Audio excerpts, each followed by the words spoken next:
ಬೆಳಗಾವಿ ಜಿಲ್ಲೆ ಅಥಣಿ ತಾಲೂಕಿನ ಗುಂಡೇವಾಡಿ ಪ್ರಾರ್ಥನಹಳ್ಳಿ ಹಾಗೂ ಬಳ್ಳಿಗೇರಿ ಗ್ರಾಮದಲ್ಲಿ ಹುಚ್ಚುನಾಯಿ ಕಡಿತದಿಂದ ಜನರು ಹೈರಾಣಾಗಿದ್ದಾರೆ. 3 ಗ್ರಾಮಗಳಲ್ಲಿ ಸುಮಾರು 10ಕ್ಕೂ ಹೆಚ್ಚು ಮಹಿಳೆ ಮತ್ತು ಮಕ್ಕಳ ಮೇಲೆ ಹುಚ್ಚುನಾಯಿ ದಾಳಿ ಮಾಡಿದೆ. ಹುಚ್ಚುನಾಯಿ ಬಂದಿದೆ, ಜಾಗರೂಕರಾಗಿರಿ ಎಂದು ಪಂಚಾಯಿತಿಯಿಂದ ಎಚ್ಚರಿಕೆ ಕೂಡ ನೀಡಲಾಗಿದೆ. ಅಥಣಿ ತಾಲೂಕಿನ ಪ್ರಾರ್ಥನಹಳ್ಳಿ, ಗುಂಡೇವಾಡಿ ಹಾಗೂ ಬಳ್ಳಿಗೇರಿ ಗ್ರಾಮದಲ್ಲಿ ಇಂದು ನಾಯಿ ದಾಳಿ ಮಾಡಿದ್ದು ಸುಮಾರು 10ಕ್ಕೂ ಅಧಿಕ ಜನರಿಗೆ ಗಾಯಗಳಾಗಿವೆ. ಇದರಿಂದ ಮಹಿಳೆಯರು ಮತ್ತು ಮಕ್ಕಳು ಸೇರಿದಂತೆ ಗ್ರಾಮಸ್ಥರಿಗೆ ಜಾಗರೂಕತೆಯಿಂದ ಇರಲು ಗುಂಡೇವಾಡಿ ಗ್ರಾಮ ಪಂಚಾಯಿತಿಯಿಂದ ಧ್ವನಿವರ್ಧಕದ ಮೂಲಕ ಎಚ್ಚರಿಕೆಯನ್ನ ನೀಡಲಾಗಿದೆ. ನಾವು ನೈಜ ಪರಿಸ್ಥಿತಿಯನ್ನ ತೋರಿಸುತ್ತೇವೆ. ಕ್ಷಣ ಕ್ಷಣದ ಸುದ್ದಿಗಾಗಿ ನೋಡ್ತಾ ಇರಿ ಎಪಿ ನ್ಯೂಸ್. ವರದಿ ದಾವಲಾ ಮಲಿಕ್ ಜಾರೆ, ಅಥಣಿ. ನಾಯಿ ಹುಚ್ಚನಾಯಿ ಇದೆ ಅಂತ ಈಗಾಗಲೇ ನಾಯಿ ಕಚ್ಕೊಂಡವ್ರು ಹೇಳ್ತಾ ಇದ್ದಾರೆ.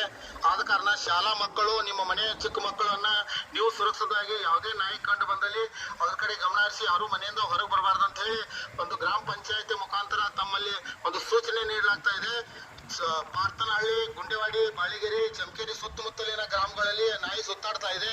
ನಾಯಿ ಹಿಡಿಯುವಂತ ಪ್ರಯತ್ನ ಎಲ್ಲಾ ಪಂಚಾಯತಿಯಲ್ಲಿ ಕಾರ್ಯ ನಡೀತಾ ಇದೆ.